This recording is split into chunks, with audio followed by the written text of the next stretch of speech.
Esse custo é irreparável. E será, eu garanto que será lembrado.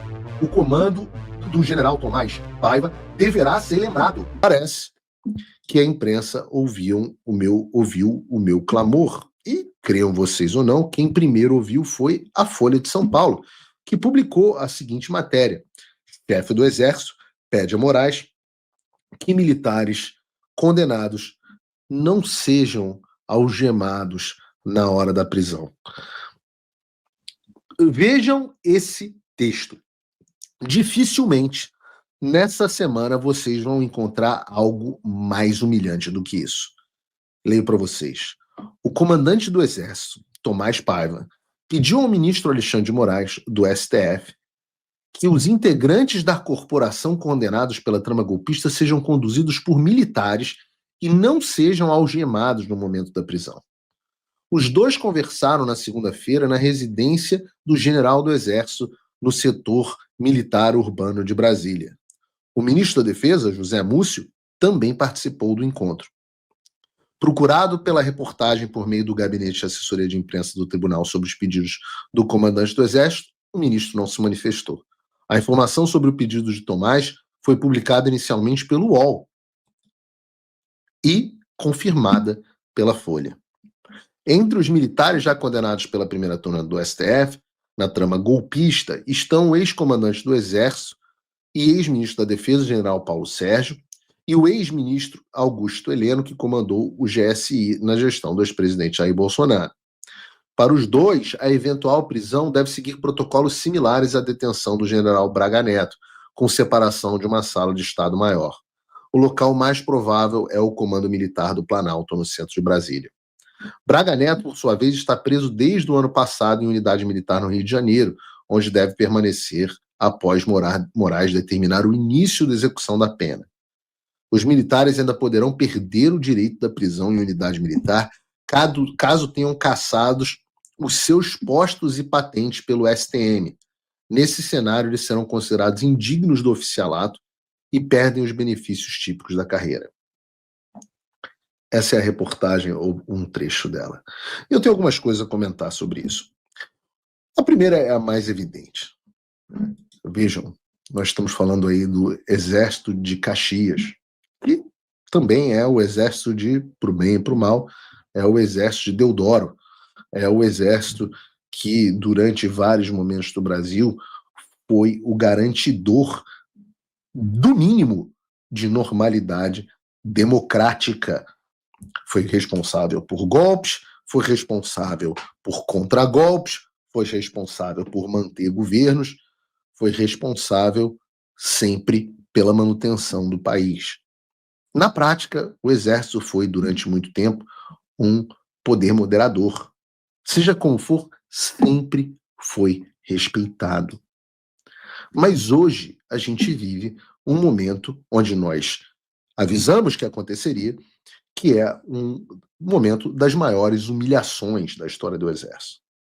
Veja, o Alexandre foi na casa do comandante do Exército para confirmar que ele vai prender ilegalmente outros militares e para deixar claro para o general Frajola quem é que manda nas Forças Armadas.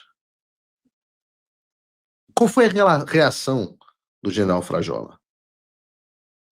Foi dizer ao Alexandre que há limites na sua jurisdição e que oficiais militares não estariam sujeitos a essas regras? Não. O que o general Frajola fez pode ser melhor descrito por uma cena do Tropa de Elite, onde o baiano pede ao Capitão Nascimento para ele não atirar na cara para não estragar o velório. Ou seja, Frajola aceitou que os subordinados e os seus companheiros de farda, os irmãos de arma dele, fossem presos, mas pediu que, pelo menos, eles não fossem algemados, porque aí ia ficar feio demais. Não está feio agora, com o general sendo preso em processo fraudulento, oficial com direito à prisão domiciliar.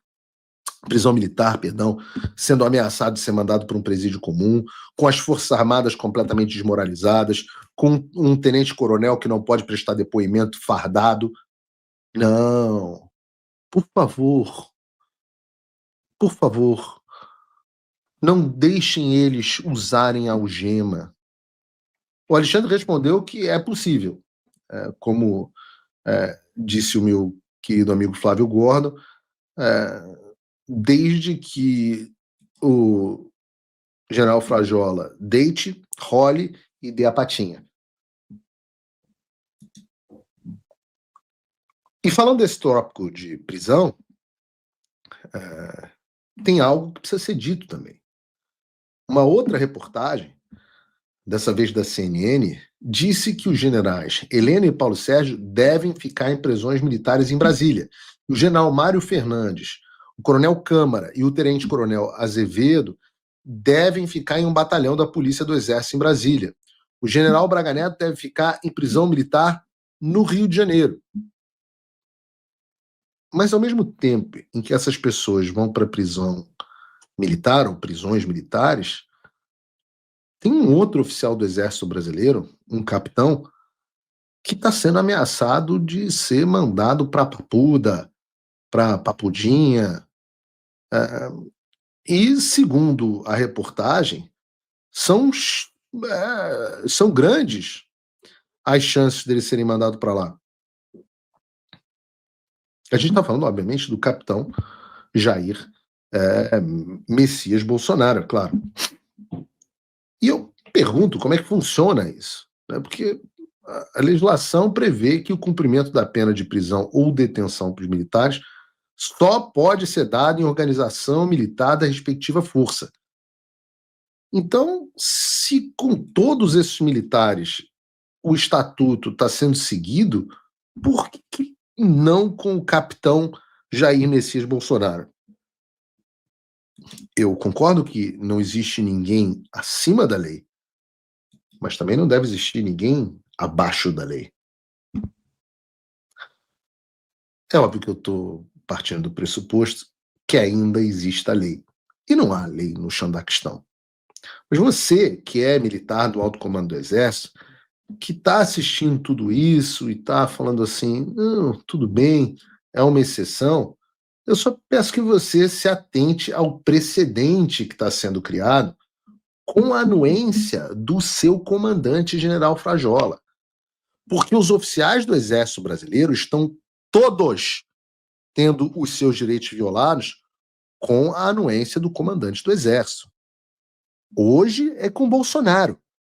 Mas quem garante que amanhã não vai ser com vocês? E pode ser que o chicote mude de mão. E quem sabe se o chicote estiver na minha mão,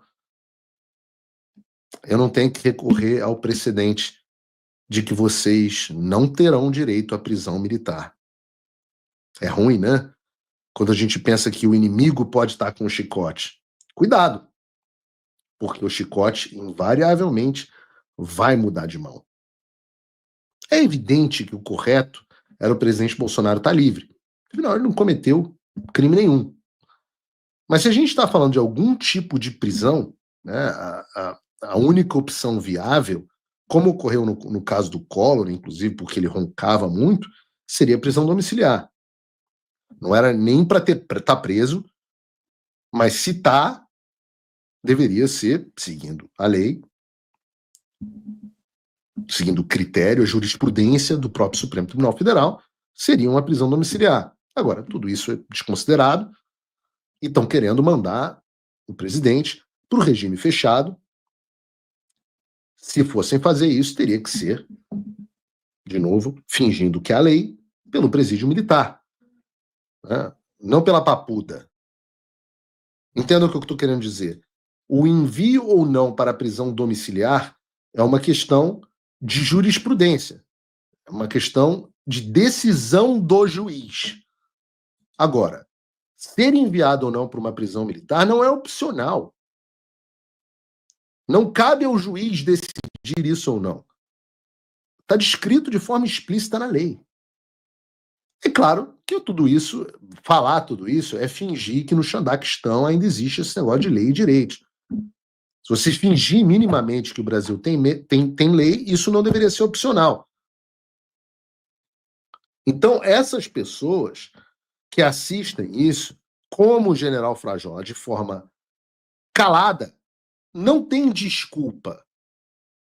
Não tem desculpa. E o custo de desmoralização das Forças Armadas Brasileiras, especialmente do Exército, esse custo é irreparável. Esse custo é irreparável. E será, eu garanto que será lembrado. O comando do general Tomás Paiva deverá ser lembrado. Sem ele, nada disso seria possível. Mas é óbvio que a anuência dos que estão debaixo e que não estão reclamando com o comandante que os seus direitos estão sendo violados, volto a dizer, não são os direitos do presidente Bolsonaro, os seus direitos estão sendo violados. Olha, vocês também têm a sua parcela de responsabilidade. Bolsonaro está preso, condenado. E agora? Agora ele e milhares de brasileiros precisam mais do que nunca da gente. A resistência continua vindo daqui de fora com luta e informação. Mas você precisa fazer a sua parte agora, se ainda não estiver fazendo. Acesse www.paulofigueiredoshow.com/apoie ou use o link e o cupom da descrição. Com um pouco mais de $5 por mês, você se torna meu apoiador. Com 49, você entra para o grupo dos patronos Gold. A hora é agora.